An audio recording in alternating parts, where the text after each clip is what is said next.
Hello everyone, Jen Schreier, guest lecture for this week. This week we focus a lot on ethics and social responsibility. I wanted to dive in a little deeper and specifically talk about Milton Friedman.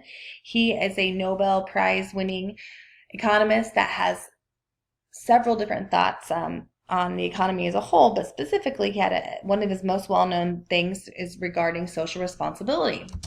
And he made the statement that there is one and only one social responsibility of business: to use its resources and engage in activities designed to increase its profits so long as it stays within the rules of the game, which is to say, engages in open and free competition without deception or fraud.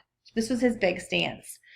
He basically, the central thought to this is that a business does not have social responsibility in terms of promoting desirable events or social ends. Examples such as a clean environment, a pleasant work environment. He does not believe that that is what a business is supposed to do. And he has three main points. The first one is that a business is not the kind of thing that can have such responsibilities, social or otherwise.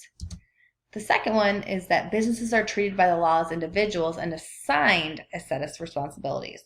However, they're done for a specific legal purpose, and that a business is really a person and having the responsibilities that the type that a person would have. And his third point is corporate managers certainly are individuals, but they definitely have responsibilities. And he believes basically that these responsibilities are the people who own the corporation or business, and they can be summarized basically as make the most profit as possible. So again, his conclusion is the only responsibility of businesses and the managers and the people who run it is to make as much profit as possible. So he does say all this, but he does believe that businesses are obligated to follow the laws and rules and regulations, and they should adhere to generally acceptable social standards and expectations. And if they don't, he believes in turn they will lose business, and of course, which will lead to a decrease in profit.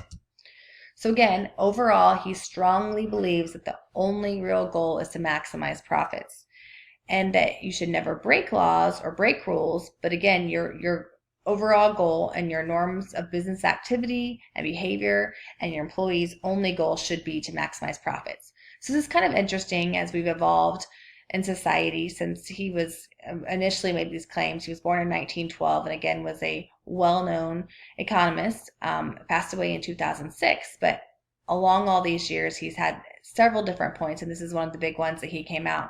It's interesting to me and that how much that social responsibility was involved in the marketplace, in the industries, in the world as a whole. This definitely kind of gets away from how we've turned and how it's evolved recently in terms of social responsibility and what should and shouldn't be required from businesses.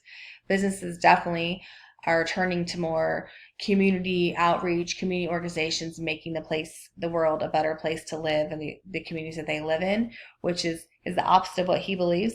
So it's interesting to see the evolution and the change between the two, but it's definitely something to keep in mind in terms of where we've came from and where we're going and kind of how social responsibility has evolved.